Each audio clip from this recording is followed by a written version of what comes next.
Hi guys, welcome back to Two Peas and a Promise. I'm Tom. I'm Lisa. He got it right. Usually he says, 2 peas in a pod. I'm like, Yep, well, nope, that's not our name. how you like me now?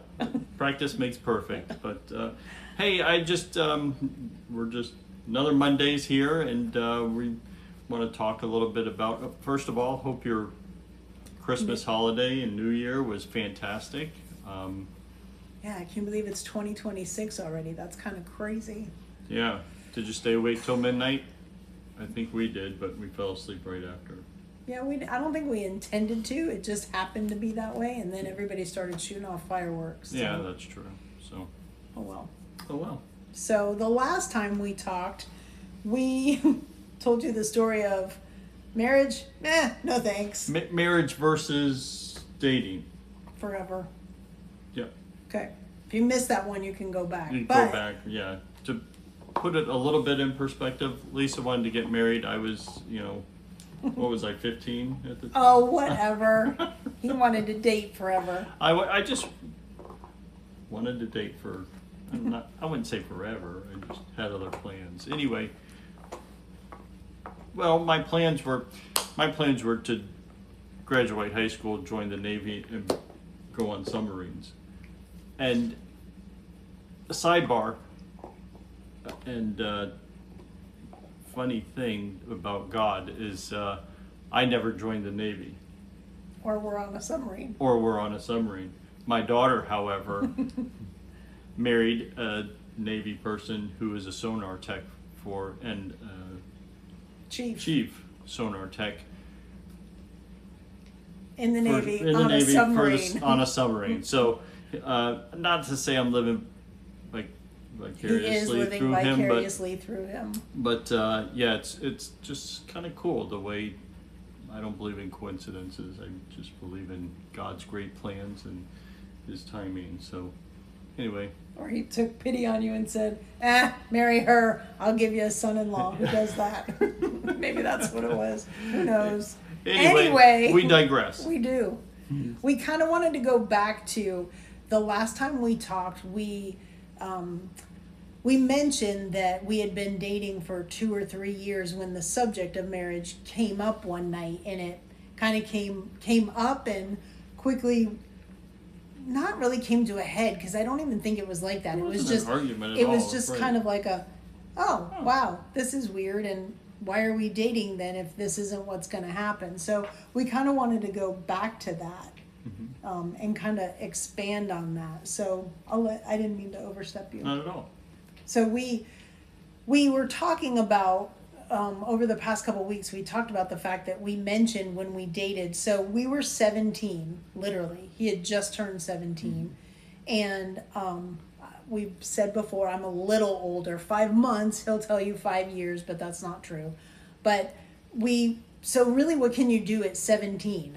Yeah, I mean, like I said, I was still in high school. So was I. I was a senior, you were a sophomore. Oh, when we started dating, right. Yes, yeah. And we both worked, but we didn't have crazy amounts of money. And I worked at Kentucky Fried Chicken making $3.45 an hour. So I worked at Captain Cody's as a hostess. So a lot of our dates, this boy could make a quarter in Miss Pac-Man. Hours. 1 quarter. Hours playing video games. So that was a lot of dates. We would go to the mall and watch people and just walk around. We would walk the neighborhoods of South Daytona and just talk and talk and talk and talk. And that's kind of where we were going was, if you ever asked us what is the key, I think, to our long-standing relationship and marriage, I always say it's communication. 100%. Good or bad. Yep. Communication. Not being afraid to communicate. Not being afraid to say, hey, this hurts, or I didn't like it when you hurt my feelings.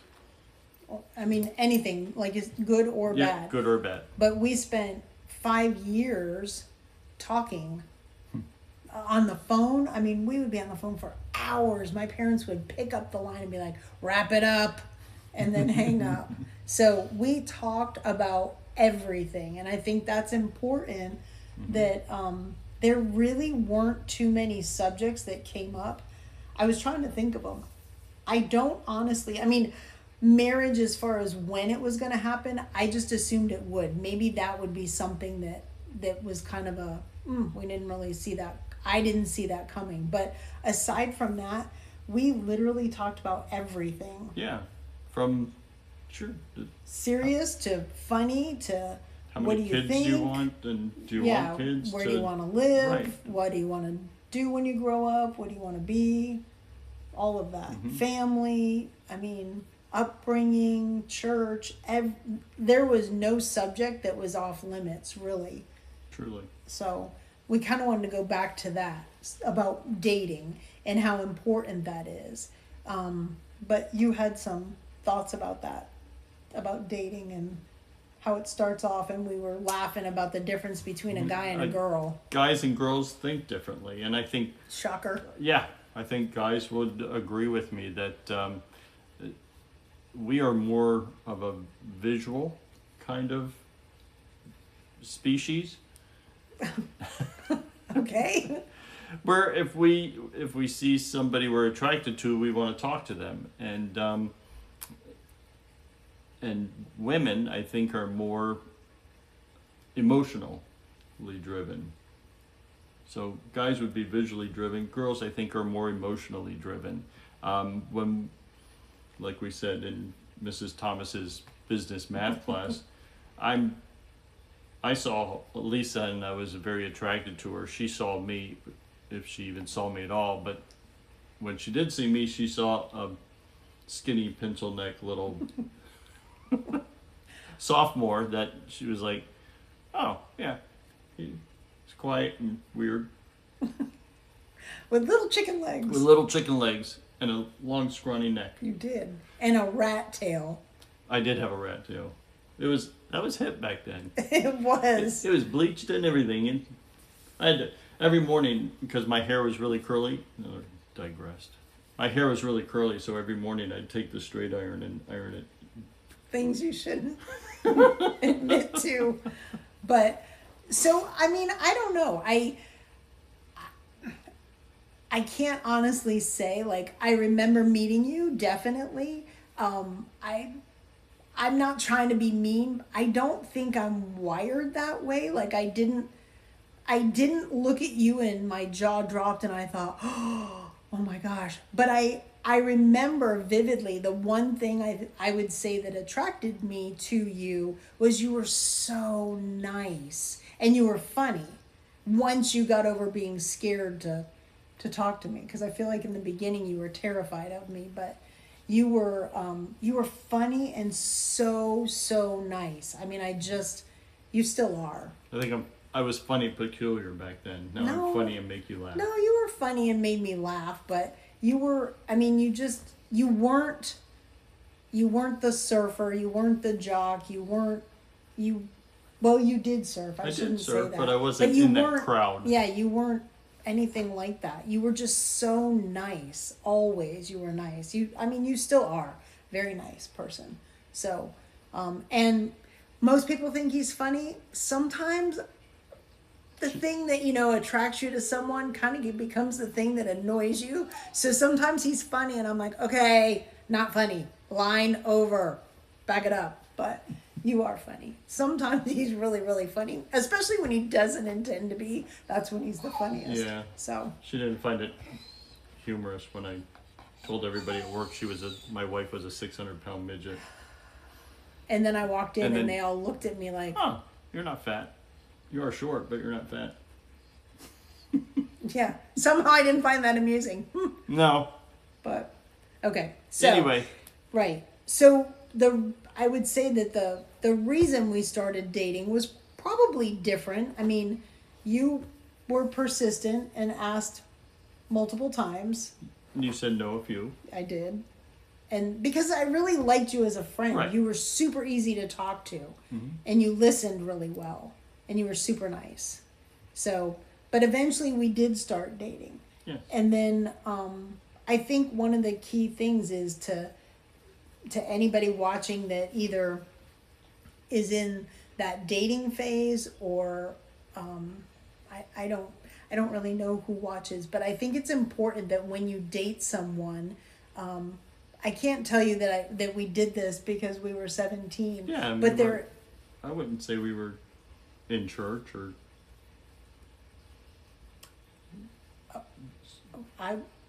we went. I mean, I was Catholic at the time. Right. We were raised Catholic, or I was. But I feel like when you date someone, I mean, my whole thing when we started this was that dating, your aim in dating is to be married. That was my aim, was to be married. Not saying that, we're going to date so long and then be married. But my point when he said he didn't want to get married was, well, then why are we dating? I mean, that doesn't make any sense to me to date if our goal wasn't that. So I feel like that dating, we wrote notes. So if you see me looking down, I have a little cheat sheet. But we said that dating isn't really for casual entertainment. It's really to decide if someone is a suitable spouse. I mean, Yeah, biblically speaking, it's really a serious thing. Right. When you date somebody, you should be dating them with the intention on spending the rest of your life with them. right. And if you date them for a little while and you decide that you're not going to spend the rest of your life with each other, then you should probably break it off. Stop dating. Yeah. Right. The other thing is dating one-on-one. I mean, when we were in youth group, like in charge of the youth, Right. youth group, we reiterated multiple times that people shouldn't date just couples. They should date in groups, and so that you're held accountable to one another. Right. Yeah, definitely. Definitely. There's something on the screen, so don't mind me. I got to get rid of that because it's driving us nuts. Okay. I think too that. What's I that? think I jumped ahead a little bit, but No, you were right. Okay. Dating should. We said that dating should be marked by wisdom and good company. Like who you date is definitely important. So that initial attraction might be there, but you can't just be attracted and then immediately start dating. Like you should get to know the person. I would say we were good friends for 6-7 months before we started dating. Like Oh, at least. we talked Yeah. all the time. Yeah. We hung out at school, and we literally were just really good friends, talking and talking about. We had a class. We had at least one class together, and then we would talk a lot. But I think that who you date definitely plays a factor when they, biblically speaking. In 1 Corinthians 15, it talks about bad company ruins good morals. And that you want to choose someone basically who their life models or draws you towards God. It shouldn't be something that would pull you away from God. I mean, I think that's important. It's just important Yeah. who you date. Right. I mean, the dating in groups, like you said, is good too for accountability purposes. And we would always joke about No pink purpling. and blue. Yeah, no Right, girls were purpling. pink, the boys were blue, no purple. Yep, and leave 6 inches for Jesus. Jesus, exactly, no purple. But scripture also says, in Proverbs, there's Proverbs 4:23, it says, guard your heart with all vigilance. So when you date someone, scripture warns that you need to be wise and intentional with your emotions. Like you said, dating in groups for accountability, and really being mindful of not rushing into emotional intimacy or physical intimacy. Definitely not physical, but Right. emotionally. Even, yeah, truly. And you put it, I remember you saying it to Alexis, our daughter, and some of the youth group, that you are like this flower, and you have all these little petals on it, like a daisy. And every time you date somebody or you fall in love with somebody, you lose one of those petals, and then you break up, and that petal goes away. And when you finally do find the love of your life and the one you're going to spend the rest of your life with and get married to, what are you going to do with that flower? How many petals are going to be on that flower? Wouldn't you rather have a whole flower to give to your spouse? Right. You don't want to give Instead away of a- too many petals. Yeah. So Agreed. I always thought that was a great illustration. So, Thanks. yeah. Dating, we also said dating should reflect love according to the Bible. In 1 Corinthians 13, where love is patient, love is kind, it does not envy, it does not boast. And I didn't write the whole thing down because I feel like, well, I should have, but I didn't. But the Bible actually talks about love not as an emotion, which we've talked about. I mean, we've talked about the fact that it's a choice, but it tends to define it or reference it more as character. Like biblically, it's love is character. It's not an emotion, because you said before when we were talking about this, a lot of people confuse love with Lust. Yeah. The emotional part is lust. I Right. mean, the butterflies you get, and when they leave and you miss them and you can't wait to talk to them again or see them again. I mean, it could be love. right. I was going to Eventually. say I mean, eventually, yes. It but evolves into love, but that's the lust period, and you should never confuse the two of them, because I remember when we were dating and we first started saying, "Oh, I love you too, I love you more, no, I love you more," and the whole that whole thing. But you would ask me, "Well, why do you love me?" And I'd say, "Because you're pretty," and which is a silly answer if you really think about it, because if you're married to somebody or dating somebody because they're pretty, what happens if something happens to their face, God Right. forbid, and they get a scar or get in an accident, and their physical I mean, I beauty think that is- was just the well, that was the 18-year-old 17, right? answer. Absolutely, that was a 17-year-old in me going. Don't do that again. When they in the Bible, when it talks about biblical love, I think dating should be marked by patience, kindness, respect, Self-control. humility. Right? No, it shouldn't involve pressure or manipulation or selfishness, like that all. If you hear that, that's zero whining because he's not the center of attention, and now his tail's wagging. So we apologize for the whiny implications here. You're fine, but I think that when you're dating, it really, depending on the age you are. Now we're obviously going off our own Right. experience, and we were we started at 17 and we got married at 22. So I feel like a lot of people date a lot younger now, and then people do date older, but that's definitely something to be mindful of. So And there's a lady I know who dated her first boyfriend and got pregnant at 15 years old, and they're still married to this day, and they're 60, or she's 60. I guess he is too, but yeah, been with the same guy her whole life. So I'm not saying that it's impossible to date as a teenager or Right. get married or whatever, and that's not true love, because it absolutely can be. But we're just talking, this is our life. So. right, just things that if we were asked, I feel like when we helped with youth group, kids would ask questions about dating and how did you do this or what do you do, and it's important to be honest, and we're not saying we did everything right by any stretch. We tried to teach the kids right, and we try to tell others the mistakes that we made so that they can learn from that, hopefully. But Oh, trust me, we were not always on the right path.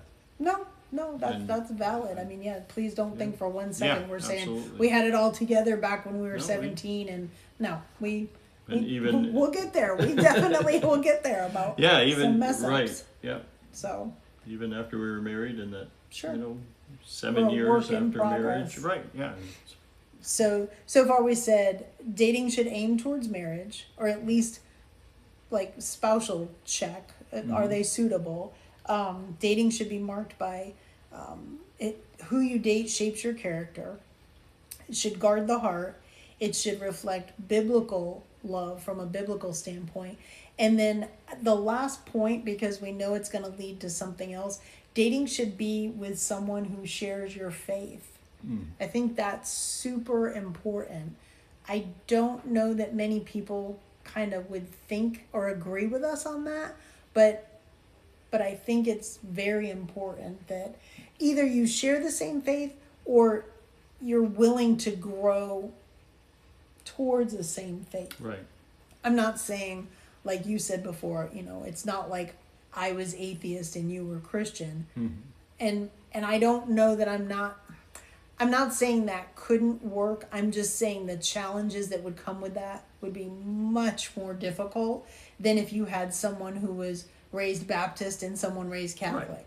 Or just for example, we both were raised Catholic, and then I feel like there was a point where your mom kind of was Baptist. Like you guys went to church, it just wasn't. Yeah, it was a Christian, just a Right. non-denominational Christian church, and so But scripture is very clear about being spiritually aligned. I think that's huge. yeah, But in 2 Corinthians 6:14 it says, "Do not be unequally yoked with unbelievers." So yeah, unequally yoked. I always think of an egg when I hear this scripture, the yolk of an egg, but it's not that at all. It's not talking about that kind of yoke. It's no. talking about the yoke that's put on the oxen to pull a plow. So, and I think we're going to table that and come back to that in a couple of weeks. Yeah. And reiterate and We said that, dive into that part. right, because dating really should be with someone that shares your faith, shares your commitment to Jesus, to God, because that unity spiritually is the foundation of marriage. If it's not, good luck to you, because that marriage is hard enough. Right. It's a lot of work, and if God, we always say, I don't know how people that don't have God, I really don't know how they make that work. I don't That's either. crazy. But that's kind of where we did want to leave, because we were talking about sharing the same faith, and then we decided, you know what, let's stop there, and then the next time we wanted to talk about being equally versus unequally yoked and what that looks like. Right, and kind of dive into that a lot deeper. So, yeah, I think that's a great Stopping point. stopping point. Okay. Well, you guys, you are welcome to message us on here. You're welcome to message us personally. If there's something you really want to know, or a topic you would really like for us to talk about, we really encourage you to do that. I know Pastor Billy encourages on Sunday that you guys are welcome. We definitely read your messages, your posts, your emails through the church page. It is imperfectcc.com. Yeah, that's our ICC.com, imperfect. Community Church. cc.com. Yeah. And then I don't know why I blanked on that. I think because sometimes I say it and sometimes I say ick, and then I get myself confused. But we're open to any suggestions, and worst case, if you really want to meet us in person, if you want to meet some amazing people, we encourage you to come to Imperfect Community Church. We have moved locations. We are now in Edgewater. I know that sounds possibly like it's really far, but trust me, it's not. It's not that far. Nope. It's not that bad. Nope, it's not right at on. all. It's on Park Avenue. Yep. In Edgewater. Yep. So it's just over the border after New Smyrna. So And you can check out, we also have our new little outreach center, A Little Help. Yeah, we're- That's huge. We're excited about that. If you don't know what I'm talking about, check out our church page and you'll see A Little Help Outreach Center. But they're one and the same. Our church is going to be held in the same place where the outreach center is. So and that's lots really, of yeah, that's really to cut down on the overhead, and so that all the donations and tithes Tithes. and Yep. money goes to that outreach. Yep. So yeah, check us out. Check out the website. And what's the website again? Because you imperfectcc.com. imperfectcc.com. Okay. Or come see us Yeah, on come see Sunday, us, even better. 9:30. We would love to have you. There's amazing people there. So many people helping set up that outreach center. We have founding angels that are donating and committing to monthly donations or one-time donations. Mm-hmm. But you can meet Pastor Billy, his wife Michelle. Tom and I are there, and just I could spend 10 minutes naming all the yeah, amazing it's just- people. But come, Yeah. check us out. All right. Check us out. 2 weeks till we see you again. So until then, be well, be blessed. And God bless you. Bye, guys. Bye.